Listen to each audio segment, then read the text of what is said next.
Rick, what is a combat Marine?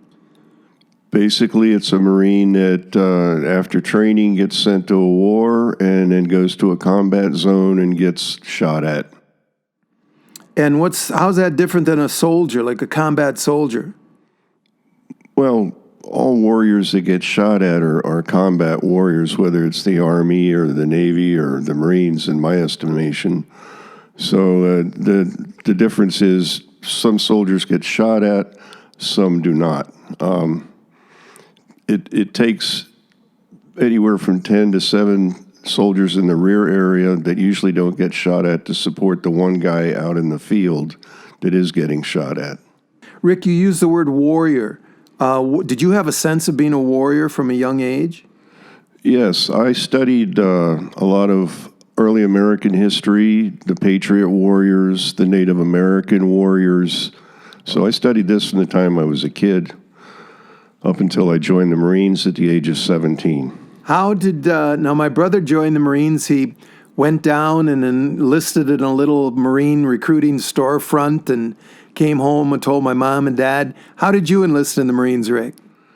Well, I got in trouble with the law as a juvenile, and I got in the Marine Corps the same way my Uncle Gene did in Korea. The judge gave me a choice. I could either go to jail with my buddies who were older than me, or I could, because I was a young offender and the first time and everything, I could pick a branch of the military, and he would drop all the charges. So that's what I did. Well, what'd you tell him about your Uncle Gene?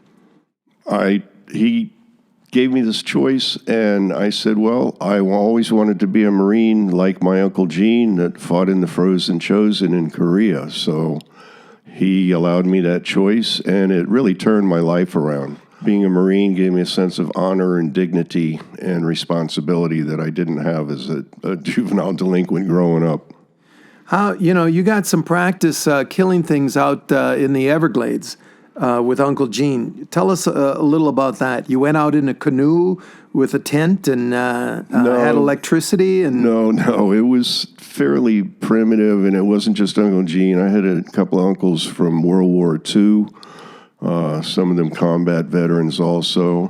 And I feel now that they were dealing with their own PTSD. We would camp out in the Everglades. We had swamp buggies, airboats, lots of guns, and my uncles had cases of beer, some cans of beans, and we would shoot our own game and live off the land. It was a great experience as a kid, and it prepared me well for surviving here in the jungles of Vietnam in the 60s. When you went into the service, you told me that your mother said that Rick will be killing communists for Christ. Yeah, that was the sentiment. My mom was always taking me to church, Vacation Bible School and everything, so I was raised in a heavily Christian environment. And that was one of the sayings, kill a commie for Christ. They were considered anti-God and very negative and anti-humanity, the communists, so that was my motivation.